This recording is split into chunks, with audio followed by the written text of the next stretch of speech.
Hello, everyone. When we talk about Meghan Markle today, we often see a common thread. People who have been discarded, forgotten, quietly cut out once they stop serving her a purpose or serving purpose for her.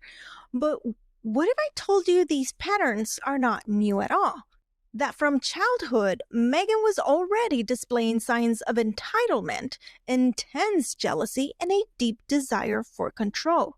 Traits that might explain why adult Meghan struggles so deeply with relationships and public perception. Let's dive in. Hello everyone, I'm Star Chairs, and in this channel, we analyze videos and articles through the lens of PR.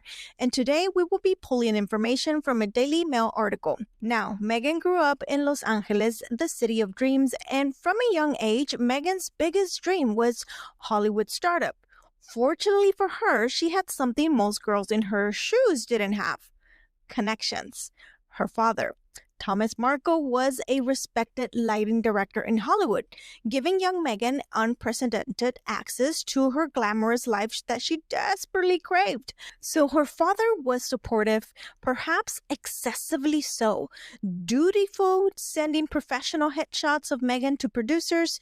But even with all that privilege, her career never truly sparkled like she hoped for. Maybe because from the start, she was more focused on status rather than the craft. And I can relate to this because I also grew up with a father who had his own share of fame. Back in the 1950s, my dad was a popular radio newscaster in Mexico, which, if you don't know, that was the golden era for radio. Later, he transitioned to television, and that's when I came along. Unlike Meghan, I vividly remember visiting my father at the TV set, but I was fascinated as I watched my dad working, and I was behind the scenes, and I loved watching him because I knew that he had worked hard, because I saw my dad working, researching, writing, and producing. There was nobody else doing the work but him. Meghan, on the other hand, seems to be blinded by work. She thinks that there's no work to the fame or to the success. This is why many don't respect her, because they see that she lacks that work ethic. Now, royal biographer Tom Bower noted that Meghan's intense jealousy, especially when she didn't get the lead roles. It wasn't enough for Meghan to simply participate. She needed to be the star. Her father himself noted she was to be the star of the stage and the star in life. This early sense of superiority and entitlement set the stage for future behaviors, suggesting a deeper psychological drive. Now, this next part, I had to research it, you all, because I am not a psychologist or anything close to that, but this is what I found. That allegedly, this isn't simply a child's fleeting desire for attention. Meghan was persistent, consuming, needing to be exceptional, validated, and above it all, in control. Meghan's inability to cope with not being the center of attention reflected a fragile self-esteem wrapped in a facade of confidence. And I feel that we can all see that today. Her jealousy wasn't just irritation. It is a powerful reaction rooted in insecurity and unspoken fear of inadequacy, setting her on a path where validation had to come externally, driving the constant comparisons and the need to consistently overshadow others. Imagine a young Meghan, irritated that another girl from her school secured a role she felt that she deserved. Instead of celebrating her like any other person would, Meghan was particularly irritated, unable to handle someone else's success. That is dangerous. This is rooted envy and resentment that didn't just vanish.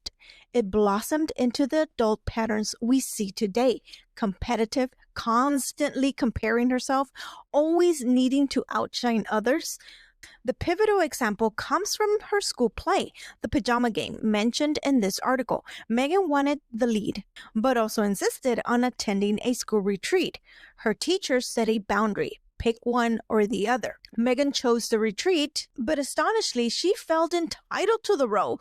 Furious when she didn't get her way, she demanded that her father refuse to handle the lighting for her play. Her dad, he didn't give in, and Meghan responded with fury, screaming at him to obey her wishes, allegedly. Now, this doesn't feel like a normal teenage rebellion to me, but more classic narcissistic rage, in my humble opinion, if you ever seen one. Whew.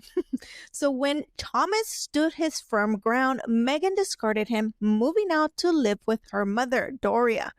This was perhaps the first significant discard in her life, but definitely not the last one. The pattern established in Meghan's adolescence clearly carried into adulthood, becoming increasingly vivid and complex. Meghan learned early on that relationships could be transactional, a means to an end. Initially, her father was instrumental in her quest for stardom, tirelessly advocating for her and leveraging his industry connections. He was essentially her biggest fan and supporter. I mean, of course, that's what dads do, right? However, the moment Thomas Markle, her father, began setting boundaries, refusing to yield to her every demand, Meghan's reaction was stark and definitive. Rather than negotiating or appreciating his guidance, Meghan responded with explosive rage, an impulsive display of entitlement and indignation. It was merely emotional distancing. She full-blown discarded her father. Her father's usefulness had expired in her eyes, prompting Meghan to physically remove herself from his life, moving out abruptly and completely severing emotional ties.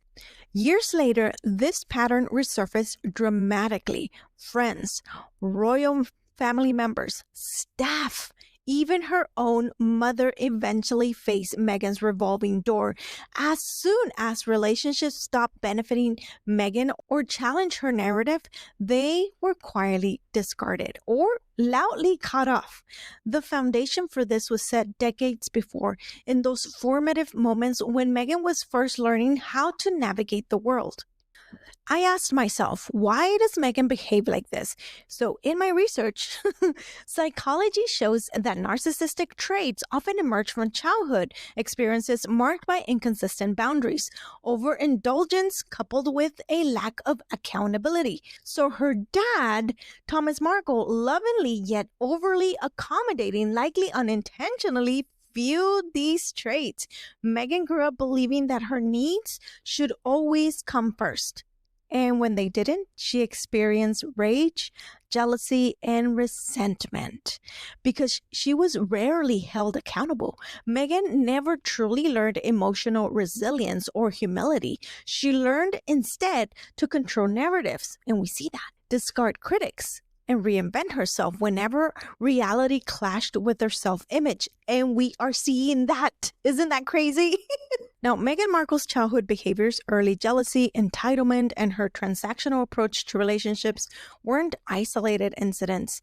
They were deeply ingrained habits formed from a young age due to a combination of excessive parental indulgence and a lack of accountability.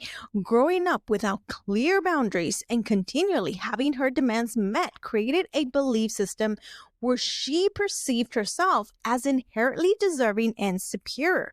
These formative experiences laid the groundwork for a personality built around external validation, control, and manipulation, without ever truly learning empathy, resilience, or genuine humility.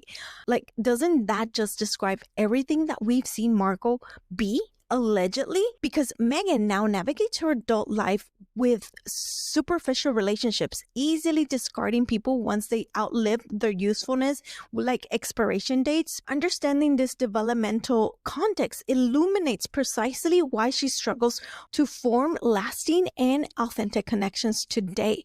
It truly is a cautionary tale, because if unchecked, entitlement and narcissistic traits are formed at youth and can easily create a lonely adult world, no matter how bright the spotlight is. And we can see how bright the spotlight is on Meghan, and she is still surrounded by no one. She seems lonely and by herself, allegedly. Okay. And that is my analogy of this article. If you enjoyed this deep dive, remember to like, subscribe, and talk to me in the comment section below. Can you see the connection between Meghan's past and present? let me know. And as always, thank you very much for watching. I'll see you in my next video. Bye.